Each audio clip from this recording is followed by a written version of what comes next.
Joey Kosher came straight up to me and he whispered in my ear, he goes, "Next one's better." Hello, and welcome to the 1997 Stanley Cup Finals, pitting the Detroit Red Wings against the Philadelphia Flyers. Tis a Friday, bitches. What is happening? And it's that time of year, hockey playoffs are coming up, getting ready to come up, and the Detroit Red Wings will be nowhere to be found, probably. But I get amped up this time of year, I came up in a time when the Detroit Red Wings had not won a Stanley Cup in 40 some odd years, and we had a great team back then, the 95-96 season, 97-98. It was just a fucking fantastic time for Detroit Red Wing hockey fans. And I miss it, man. And then that spawned a whole generation of phenomenal hockey. Basically up until Mike Babcock left and went to the Toronto Maple Leafs, which I don't blame him. But because I think the main thing with the Detroit Red Wings is that Kenny Holland, people give Kenny Holland way too much credit. Kenny Holland, they credit him for all the really good years in Detroit, and what a lot of people don't think about or realize is that Kenny Holland was surrounded by a lot of fucking talent back then. Kenny, I'm not saying the guy's not smart, but he was definitely surrounded by a lot of talent. And, we had Scotty Bowman, and then ended up getting Mike Babcock, who spent many years here. He's a great coach. He's doing great things up in Toronto. And Detroit is declining. We hired Mr. Nice Guy coach. And it's the same thing that happened when Bowman first left and Barry, whatever his name is, he took over. And, it was the same kind of deal where all the news on the street was, oh, yeah, all the players really like him. And, of course, that went south in a hurry. Unfortunately, it looks like Kenny Holland did the same thing with our new coach, Jeff Blashill, which Jeff Blashill, I'm not saying he's not talented, because he's definitely talented and he's a likable guy. But the Mr. Nice Guy coaches don't win Stanley Cups, man. And they don't go too far in the NHL arenas, you know what I'm saying? So I don't know what the Wings are going to do, but Steve Yzerman has moved back to Detroit. He's going to be living here permanently again. And there is buzz in the air about him potentially taking over Kenny Holland's position at some point. Kenny Holland does not want to let go of his position. He was asked to let go of it a long time ago and declined, and he's still there. Mr. Mike Ilitch, one of the nicest people I've ever met, he passed away a few years back. And the kids are running the show, and I don't know how the kids are. So it's a great time of year for hockey fans everywhere. I'll be watching playoff hockey, whether the Detroit Red Wings are in or not. It would be wonderful if the Detroit Red Wings were playing, but nonetheless, I've got a video coming up. I'm going to probably release it later on tonight, and it's a collection of my two favorite fighters, mainly Joey Kosar, who is my favorite, and Bobby Probert. We've got about 2 hours worth collection of just fights, hockey, for just Probert and Kosar fights on the ice. So if you guys like that kind of stuff, I'll release it either tonight or later on tomorrow. That was not at all what I wanted to talk about in this video. It has been a busy friggin' week and a busy friggin' morning for me. Started off Tuesday morning. I had to take one of my dogs into the vet to have a little mass removed on the inside of his right leg. They don't think it was anything, but and it really wasn't bothering him. He didn't really care about it, but I guess I cared about it more than the dog did. So I had that removed, which left about a 2-inch incision that's stitched up, and I'm taking care of him.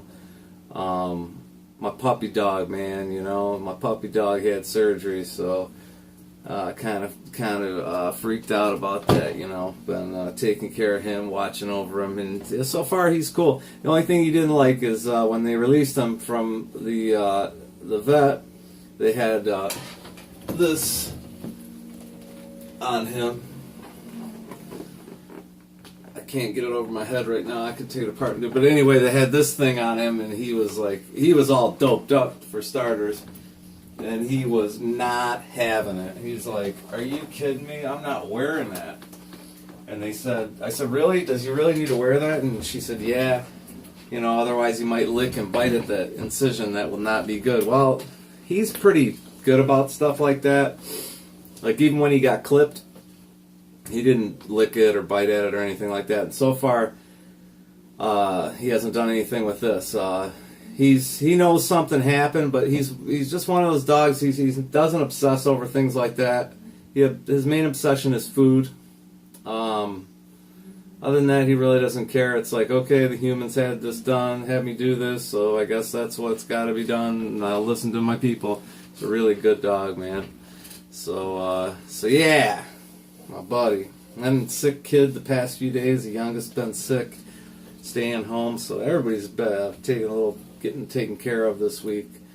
In the meantime, I've been working on my music. You know, I've been talking about, you know, putting a new album together, and it's actually going to be some of my older stuff, but re-recorded. Some of the stuff that's been here on YouTube, which is published properly and copyrighted. You know, because you don't know what you're talking about, or you don't know what to look for. I can't help that, but yeah, I guarantee you my work is published and copyrighted appropriately. And if you don't think so, record it and release it. So nobody has my permission to record and release any of my music at any time. I'll license it to you if you really want it. Anyway, been working on that. And God, I've had this thing in my head for a long time, this thing I was playing, and it kind of starts off in D, and I've had it in my head for a long time. And I realized today,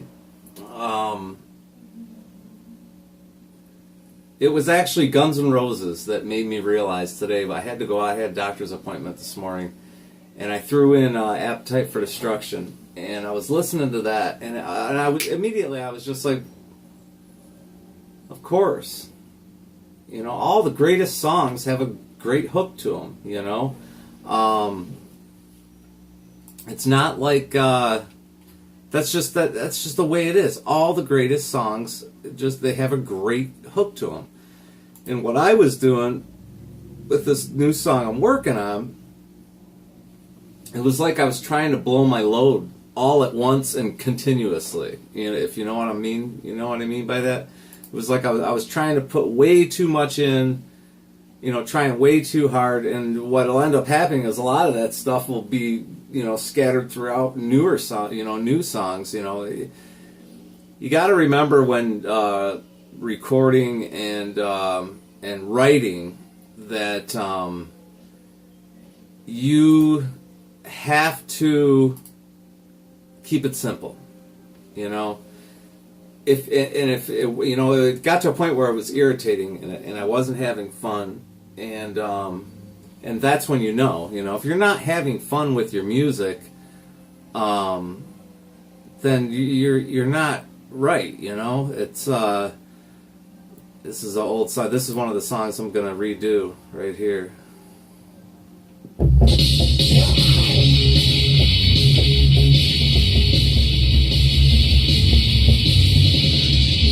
You know, and it's got a great riff to it, you know, to go along with it. And what I was trying to do with this other thing was, like I said, just like blow my load continuously and nonstop. So I think I've got down kind of what I want out of the song. It's like I said, the thing has been in my head for months on end now. I've been fooling with it on and off, and different people hear it and they're like, "Oh, that's really cool." And I just didn't know where I was going with it. And then like this week, I got into it and I was just like trying way too hard. Was not having fun. So anybody that's writing music, you know, always try to remind yourself to keep it simple, you know. Keep it simple, keep it fun. Right? So other than that, you know, I've got a couple of more videos I'm going to get to this upcoming week. I wanted to, like I said before, I want to do a video about kind of being in a band and how to structure that, the business side of it, as well as publishing and recording and publishing copyrights, how to go about that. Pete Thorne is doing a great video series right now about being, you know, performing and how to get gigs and stuff like that. And I'm hoping, I wasn't planning this. Actually, before Pete started this, I was planning on doing these videos. And now that Pete's doing this, it gave me a couple ideas that he missed that I'll put into my videos. So look forward to that. As well as I've got to review the Gelvin pickups that I talked about, which are these guys here. That's these pickups here. They are absolutely incredible. I'll tell you what. Say what you want about Will Gelvin, Will's Easy Guitar, but the guy knows what the fuck he's doing. He really does. He knows exactly what he's doing. You know, we talked, and I was telling him, I said, you know, I want to do something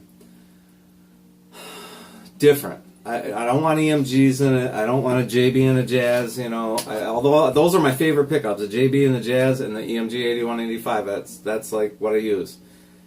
But I wanted to do something different, and I really like the properties of the EMGs, and I really like the properties of the JB, and I kind of wanted to mix that, except make it a little bit clearer. And the dude just, I mean, he fucking knocked it out of the park. So you guys look forward to seeing that video soon. I'm not sure which one I'll get to first, but those are 3 videos that are upcoming. Other than that, it's Friday. I don't really have much else to talk about. As far as politics and all that, everybody was up in arms about the president signing an executive order, which I don't know what they're up in arms about that. I mean, presidents do it all the time, many times. So, but yeah, I really don't have much to say about any of that stuff. Don't have much to talk about. It's been a busy week. Focused on my puppy dog and my kid, you know. So, and music. You know, in the meantime, I was playing music all week and driving myself crazy when I should have just kept it simple. So, keep it simple this weekend. Keep it simple with your music. You know that if nobody else loves you and your mediocre YouTube channel, I love your mediocre YouTube channel. So, we'll talk to you next time. Peace out.